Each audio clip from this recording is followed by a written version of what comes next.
Hi, this is Patricia and Amanda, and welcome to episode 5 of the Perch Kitty Show. And today, in episode 5, we're going. What are you doing? Just looking around. I'm not used to there being a camera. You're so strange. I know. We're actually doing audio and video at the same time today, so you can get us either via audio or video. Anyway, what we want to talk about today is, well, of course, cats, but Cats. cats and popcorn. Should cats have popcorn? As a general rule, they shouldn't have it if there's a seasoning on it Right? or if it's like fried. Ew. Who eats fried popcorn? People do weird Yeah, things. well, that's really weird, but okay, go ahead. Anyway, so tell me about popcorn and cats. Well, they can have popcorn that's been air popped with no seasoning. And it can't have like the kernels that's really bad for their teeth. Right, so you want to give them what? The big pop, The big fluffy. big fluffy ones. You don't Yeah. want to give them those little bitty. Yeah. The fluffy ones, not the seeds themselves, and make sure they're not seasoned. They can't have garlic or Right, especially. yeah. And then salt is questionable. I mean, cats can have salt, but probably not. Well, something you really want to give a lot of them to. Iggy really likes salt, and I don't know why that is. I mean, a couple of the cats don't really go for it, but if I got something salty like French fries, which I shouldn't have, but I have sometimes, Iggy will go nuts Yeah. licking the salt off of those French fries. You don't It eat tastes them; she good. just licks the salt off Yeah, of it them. tastes good. Yeah, and so popcorn, if you air pop it, don't put any seasoning on it.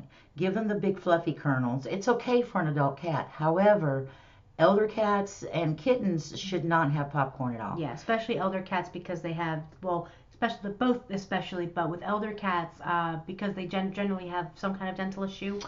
Most of the time, a lot of times, Yeah. yeah, because they're older cats, especially like what, 9, 10, 11 years old and older Yeah. than that. Senior cats. And kittens, there's a choking hazard on the little bitty kernels. Quick story about things in cats and their sinuses.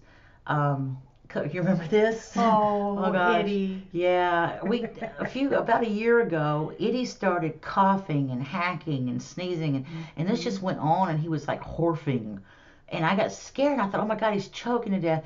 So Mark, her dad, took him to the vet, and they pulled about a piece of grass about 13 inches long out of his nose. And the vet said that it was really unusual for cats to be able to get something like that into their sinuses.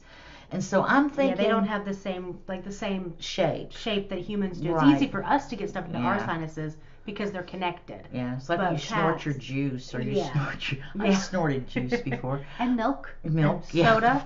Ugh, There's that's nothing really worse gross. than soda coming out of your nose. Oh no, spaghetti sauce. Oh, I remember that. Yeah, spaghetti Yeah, sauce. yeah, But spaghetti anyway, sauce. so back to this, and so what can happen with, especially with baby cats, is those kernels can get caught in their sinuses. Because you figure if a cat can get a 13-inch long piece of grass hung in his sinuses, a cat could get those kernels hung, and that's why they say not to give it to small kittens. Yeah. For that not at all to small kittens, and not at all to elder cats. I mean, if your elder cat, they've got perfect teeth, well then give them some fluffy pieces. But otherwise, stay away from the popcorn, right? Yeah. Right. And so now, what's our second topic? Your cat and bleach. Oh, cats like bleach. Did you know that? Did y'all know that? Cats like bleach. They don't really know why some cats are attracted to bleach, but they have the same kind of reaction to the bleach that they have to catnip. And when you clean your floors or whatever with it, you might see sometimes your cat's rolling around in it or licking it up. And this tiny bit won't hurt them, but you just have to be careful that they don't get in a bucket. Yeah. Or they don't get into the pure bleach, because then it could damage their system and kill them, inevitably. And it could poison them. Poison them, yes. And so if you see your cat licking up bleach on the floor, it's not that uncommon. I mean, I don't recommend that you put bleach on the floor in a tree. Here, kitty, don't do that. Yeah, don't do that. But just be careful and pay attention to where the bleach is, how much you're using, so that, you don't want to risk your cat being poisoned. And so if you can lock them out of that room while you're getting that floor done, that's even better, because then when they come in, they just lick the places where the bleach is already dry on the floor. And I think that, it's already sort of evaporated into the air. And it's one way kinda you gone. can kind of tell whether or not your cat has been been getting into the bleach. Oh yeah, Edie. Yeah. Good. Well, because they do, it's a pheromone thing. That's what the best theory is that it has a similar scent to cat pheromones, and so cats are attracted to it. And so they'll roll around, and if they start licking it, you can tell if your cat has been overindulging in the bleach by looking around their mouths. They'll usually have some discoloration, especially in black cats or dark gray cats. Yeah. You'll see it more clearly because they generally already have, completely black fur. If you've ever seen a picture of Eddie close up, he got into the bleach when he was a kitten. And the bleach stain, the bleaching of his hair is right here along his snout. Yeah, right along his snout. And it's never gone away. It's just this tiny little spot of white.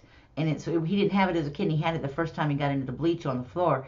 And it's the only place on his whole body that's not black is that little white bleach spot.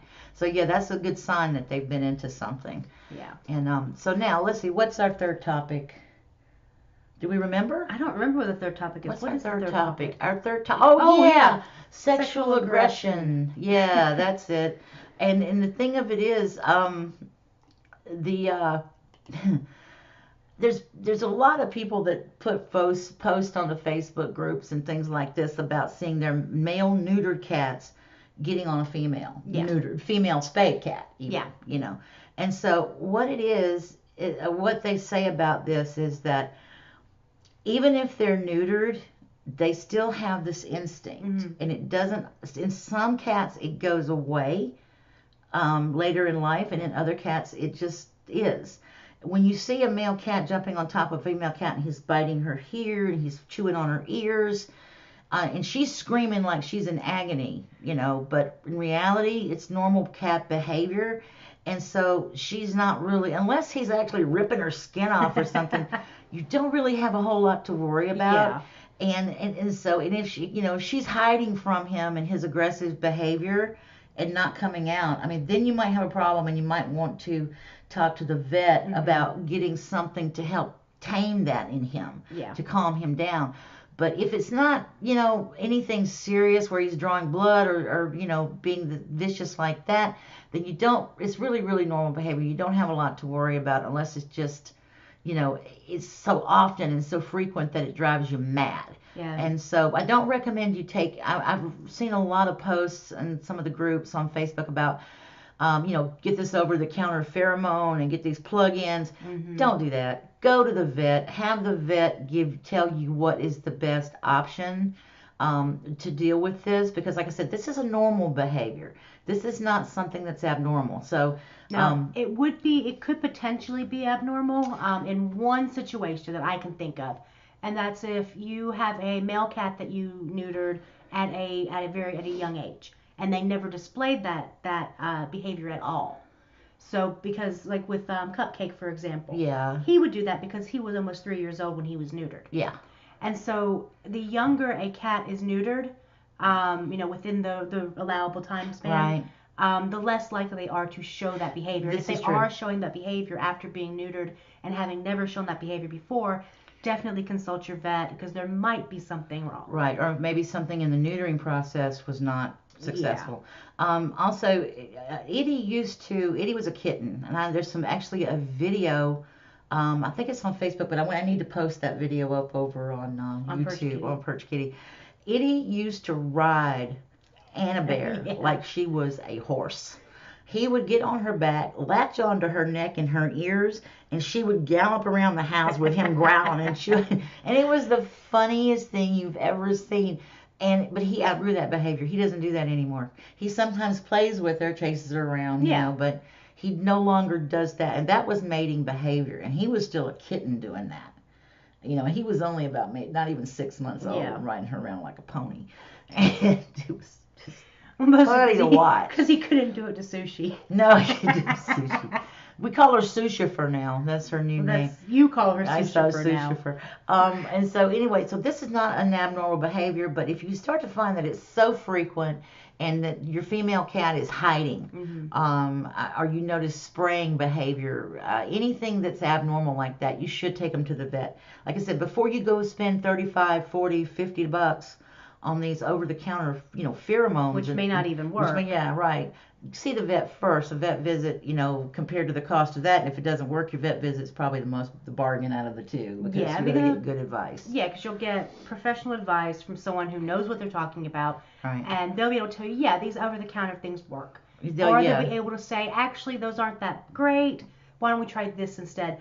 And unless your cat has a neurological condition where this is actually prescribed by your vet, don't give your cat any of your Xanax. Oh no. Well, we're not saying that everybody uses Xanax. Well, no, that was one of the things when we were doing the research for this bit. I saw someone had said, just give your cat a little Xanax. I'm like, I think I saw something about it. Why? Mm-hmm. Just give them a little bit of that. What's that sleep? Ambien. Give them some Ambien. Give them an eighth. See if they sleep on. Give them an eighth of a tablet of Xanax. Yeah. What? No, don't ever medicate your cat. Never, unless your vet tells you the dosage, what you give them, gives it to you. Yeah. And it is prescribed, because even Benadryl, which they say is okay for cats. Yeah, as long as you have to cut it. You need to make sure you have the right dosage, and only your veterinarian can really give you that information. Yeah, because you have to keep in mind the weight of the cat. Exactly. The breed of the vet cat needs to provide that information so that you're getting the right dosage.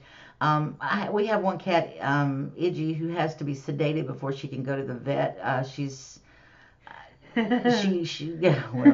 She injured some people as a veterinarian. We have to give warning before we take her to the vet. Yeah, they don't let us take her to the vet without warning and sedation. and so it's not funny, but it is. It's hilarious. And so, like her, for example, and I completely forgot my train of thought. What was I saying? Probably about medication. Oh, that's right. They gave us a medication that we're to give her before we take her to the vet. And I looked at the dosage, and I'm thinking, wow, I don't know, is that the right dosage? Are they really maybe trying to get rid of it? But because I noticed it was a human medicine, it was not something that I thought might have been a cat. Yeah, no, most medications you can use on people. Yeah, as long as you know from your veterinarian what the right dosage is, and when and where and what and how you use it. Yep. And so this medication, I haven't given it to her yet because I've failed to take her back to the vet recently, which I probably should. It's just, I know what a hassle that is, taking her to the vet. Yeah.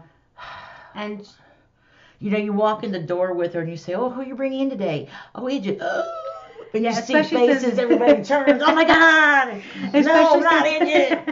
Especially since her name in the system is Egypt Evil. Yeah, it's really sad. She's a little. Yeah, she has her problems, but she's our baby. What can we do? We love her. So anyway, that's pretty much it for the stuff today we wanted to talk about. The only thing I want to mention too is, of course, we're trying to start the Perched Kitty Animal Care Fund. You can donate to that online. Oh my God, I got it at youcaring.com now. I've got it I removed it from GoFundMe. I've got it at youcaring.com now. We have the story contest. Yep. Which is through Snake Nation Press. They are our umbrella organization, and it's a story contest. You can send in your story. It's a $20 reading fee, and you could be that one winner and win $1,000 plus publication of your story. And the other contest we have is our photo contest, which is a $15 entry fee.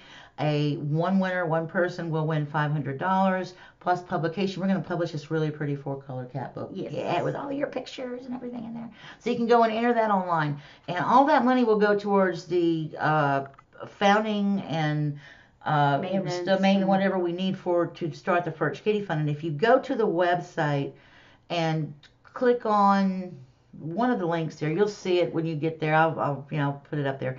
You can go, it's the About section. Go to the About, and you can read all that, and you can also see our goals and how we have this fundraising goal of $22,000, and how all of that is broken down and how it's going to be used. Yeah. So we can show you exactly what we're going to do with that money. And also I put a sample how we're going to fund this eventually, once we've started everything going, is we're going to provide grant funding and emergency funding for rescues, other organizations for dogs, cats, and equines.